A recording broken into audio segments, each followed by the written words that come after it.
আসসালামু আলাইকুম, আমি সবুজ সরকার। আজ ফেসবুক সম্পর্কে কিছু কথা বলবো। যারা নতুন ইউজার, আমিও নতুন। এই ফেসবুক আমার একটা আইডি ছিল, আপনারা অনেকে চেনেন বা জানেন। আমাকে আমার ভিডিও অনেকেই হয়তো কম বেশি দেখছেন। আমার একটা আইডি ছিল, প্রোফাইল ছিল, পেজ না, প্রোফাইল, আইডি, মেইন প্রোফাইল। নাম ছিল সবুজ সরকারের ভক্ত।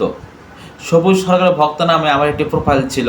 আমি অনেক কষ্ট করে প্রোফাইলটা মোটামুটি একটা পর্যায়ে নিয়ে আসছিলাম। আপনার হঠাৎ করে 3 দিন আগে আমার ওই প্রোফাইলটা ফেসবুক থেকে একদম ডিসেবল করে দেওয়া হয়েছে। মানে আমার ওই প্রোফাইলটা নাই। প্রোফাইলটা আপনার ফেসবুকে ওই প্রোফাইল দিয়ে চার্জ দিলে, প্রোফাইলের নামটা চার্জ দিলে এখন আসে না, এটা আর আসেই না, একদম ফেসবুক থেকে ডিসেবল করা হয়েছে। এখন প্রশ্ন হলো যে আমার যে প্রোফাইলটা তারা ডিসেবল করে দিল, আমার ভুলটা কোথায়? এটা কিন্তু তারা আমাকে কোনো রকম মানে নোটিশ দেওয়া ছাড়াই তারা আমাকে পেজটা ডিসেবল করে দিয়েছে। অবশ্য আমাকে একটা আপেল দিছিল, আমি বুঝতে পারিনি, হয়তো কোথাও ক্লিক করছি, পরে ওটা ডিসেবল হয়ে গেছে। ঠিক আছে, এখন কথা হলো যে এই যে ফেসবুক যে আমাকে মানে আমার যে প্রোফাইলটা যে ডিসেবল করে দিল, তাহলে আমার ভুলটা কোথায়? আমি ভুলটা করলাম কোথায়? আপনারা জানেন, আমরা যারা ইউটিউব চালাই তারা কিন্তু সমস্যা হলে কিন্তু আপনার ইউটিউবে যে আমরা যে কন্টেন্টগুলো, গান হোক, শর্ট ফিল্ম হোক, কিচ্ছা হোক, যাই হোক, যে মালগুলো আমরা আপলোড করি, সমস্যা হলে কিন্তু যতটুকু সমস্যা 3 সেকেন্ড 5 সেকেন্ড সুন্দর করে ইউটিউব থেকে মার্ক করে দেয়। আপনারা জানেন, আমি জানি। কিন্তু আমাদের কিন্তু এই যে পেজের ক্ষেত্রে, প্রোফাইলের ক্ষেত্রে সেরকম কিন্তু তারা মার্ক করে দেয় না। কি করে? একটা ইস্যু দিয়ে দেয়, নয়তো আপনার পেজটা, প্রোফাইলটা ডিসেবল করে দেয়। তাহলে আপনার সমস্যাটা আপনি বুঝবেন কি করে? মানে মনে করেন যে আপনার প্রোফাইলটা, আমি অনেক কষ্ট করে প্রোফাইলটা একটা পর্যায়ে নিয়ে আসছিলাম, তারা ডিসেবল করে দিচ্ছে, আমার মনটা খুবই খারাপ, আমি অনেক কষ্ট পাইছি।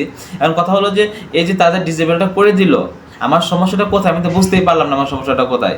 তাহলে আমি যে আরও যে কাজ করতেছি, যদি ওই সমস্যাটা যদি আমি বুঝতে না পারি, তাহলে তো এই যে কাজ করতেছি, এই পেজটা হয়তো ডিসেবল তারা করে দিতে পারে, তাই না? তাহলে কিন্তু আপনাকে আগে বুঝতে হবে যে ফেসবুকের গাইডলাইন্সে তারা কি বলছে, আসলে কি কথা বলা যাবে না, কোন ধরনের কথা বলা যাবে না, কোন ধরনের কথা বলা যাবে, কোন ধরনের কমেন্ট করা যাবে না, কোন ধরনের কমেন্ট করা যাবে, এগুলো কিন্তু তারা কিন্তু বলে দিচ্ছে। আসলে আমি এখন বলতে পারতেছি না, কারণ এটা আমার নতুন একটা পেজ খুলছি, আমি চাই না এই পেজটা আমি হারাতে, আমি চাই না, এই কারণেই আমি বলতে চাচ্ছি না।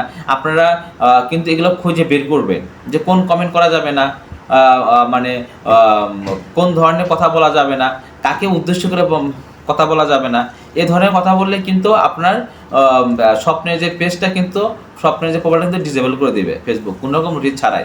তাই আমি বলবো, যারা নতুন, যারা ইউজার, তারা অবশ্যই সাবধানে কাজ করবেন। আমার মতো ভুল করবেন না। আমার মতো ভুল করে কখনো আপনার স্বপ্নের পেজটার, স্বপ্নের প্রোফাইলটা কখনোই ডিসেবল করেন না। কারণ হলো কি, এটা যে কতটা কষ্টের, যার হয় সেই জানে। আমি অনেক কষ্ট পাইছি, আমি মানসিকভাবে এখনও খুব মানে শান্তি পাচ্ছি না যে আমার এত কষ্টের একটা পেজ, একটা প্রোফাইল আমি একটা পর্যায়ে নিয়ে আসলাম, এখানে এসে তারা আমার পেজটা ডিসেবল করে দিল। ঠিক আছে, আসলে আমি বুঝতে পেরেছি এবং আমি কনফার্ম শিওর কোন কারণে ওই আমার প্রোফাইলটা তারা ডিসেবল করে দিচ্ছে। এই সমস্যাটা আমি বুঝতে পেরেছি। আশা করি সমস্যাগুলোর হবে না, কারণ এই সমস্যাটা আমি আপনাদের শেয়ার করলাম না, এই কারণে শেয়ার করলাম না যে এই যে আমি যখন বলতেছে এরা হয়তো তার ডিসেবল করে দিতে পারে। তাই আপনাদেরকে একটা কথা বলবো যে কোন ধরনের কমেন্ট করা যাবে না, কোন কথা ফেসবুকে বলা যাবে না, কার সম্পর্কে বলা যাবে না, কোন দিক সম্পর্কে বলা যাবে না, বা এই 3-4টা দিককে ফলো করে কথা বলা যাবে না। এই 3-4টা দিক বা 3-4টা ওয়েকে উদ্দেশ্য করে কোনো ভিডিও বানানো যাবে না। ঠিক আছে, এইগুলো বানালে কিন্তু আপনার পেজ, আপনার ডিসেবল যত বড়ই হোক না কেন, তার ডিসেবল করে দেবে। আশা করি আপনারা বুঝতে পারছেন। সবাইকে অসংখ্য ধন্যবাদ। যদি আমার ভিডিওটি ভালো লাগে অবশ্যই শেয়ার করে দিবেন, অন্যকে দেখার সুযোগ করে দিবেন। ধন্যবাদ সবাইকে।